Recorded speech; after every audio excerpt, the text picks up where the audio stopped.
Good evening.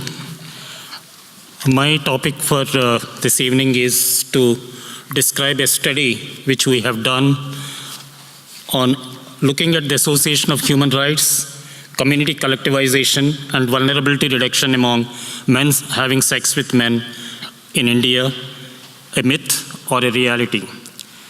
Despite political declaration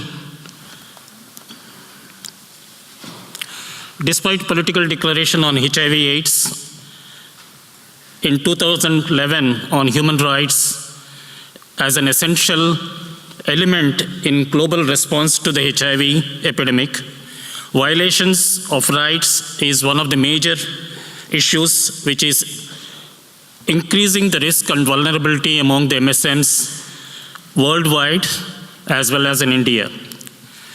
In India, though the prevalence of HIV among the MSMs is decreasing, it is still remains to be high, and it is quite common among the transgender population. The legal barriers, especially on the section 377 of the Penal Code, which describes that whoever voluntarily has carnal intercourse against the order of nature with any man, woman, or animal shall be punished with imprisonment for life, or with imprisonment of either description of a term which may extend for 10 years and shall also be liable to the fine. These punitive laws, especially against homosexuality, increases the risk and vulnerability to HIV through incessant causing violence and undermining our prevention response to HIV.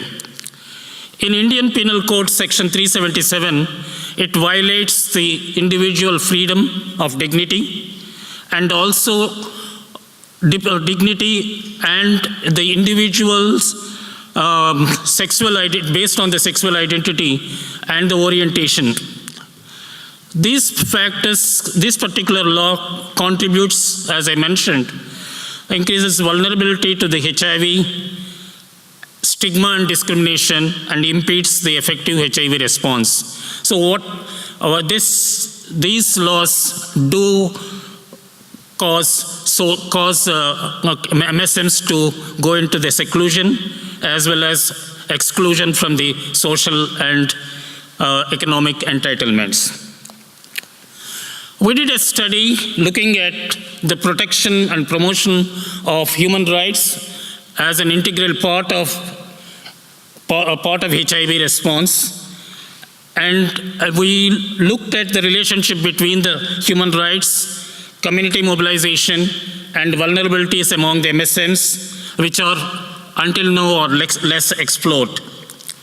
The objective of the study is to looking at the outcomes, how the knowledge on section 377 as well as human rights is associated with the outcome, and the community mobilization parameters which we have taken as a collective efficacy, collective agency, and collective action.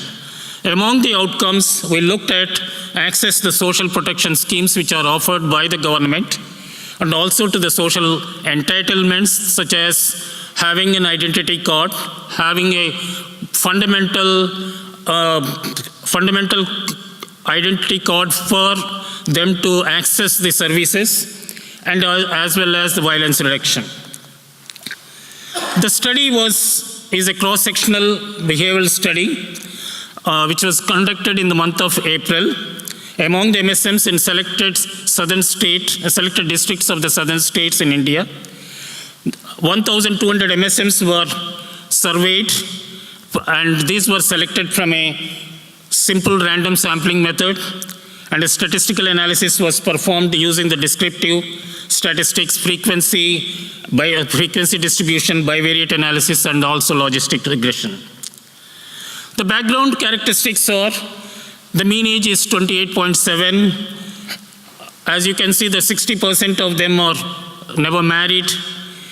and 47% of them are anally receptive, and anal penetrative ones are only 19%. The first slide is, this particular slide shows us that 93% of MSMs know about at least one human rights. However, comprehensive knowledge about all human rights are very low, only 4%.